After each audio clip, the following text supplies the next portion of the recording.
Hey friends, in Colossians 1, Jesus is portrayed both as the creator of all things and as eternal God who came to earth as a man to give his life as our Savior.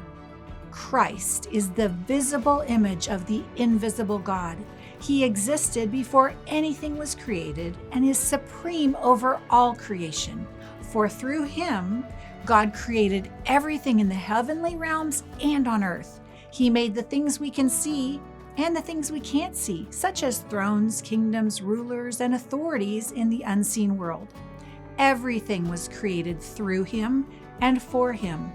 He existed before anything else, and he holds all creation together. And through him, God reconciled everything to himself. He made peace with everything in heaven and on earth by means of Christ's blood on the cross. Keaggy, a Christian songwriter and world-renowned guitarist, wrote a song that beautifully weaves together Jesus Christ as our Creator and Savior. My husband is a big Keaggy fan, so I've heard a lot of his songs. I remember the first time I really listened to the lyrics of his song, Maker of the Universe. We were driving through a mountain forest in Idaho, and as I gazed out the window at God's majestic creation, I was brought to tears by the profound message of this song, which shows how the creation that Jesus made was instrumental in his crucifixion. These are the lyrics. The Maker of the universe, as man, for man, was made a curse. The claims of law which he had made unto the uttermost he paid. His holy fingers made the bough, which grew the thorns that crowned his brow. The nails that pierced his hands were mined. In secret places he designed. He made the forest whence there sprung the tree on which his body hung. He died upon a cross of wood, yet made the hill on which it stood.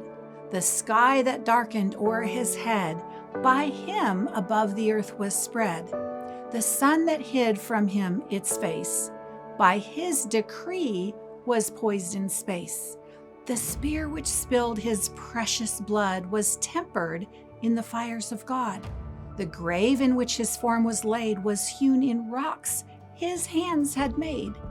The throne on which he now appears was his for everlasting years.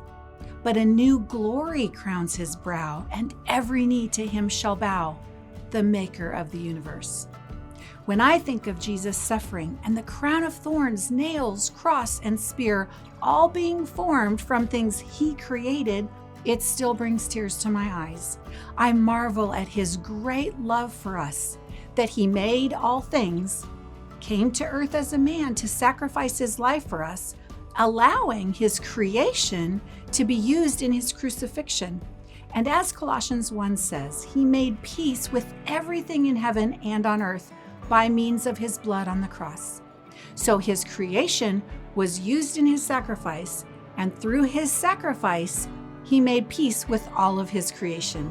When we think of that, our response should be one of absolute gratitude and praise.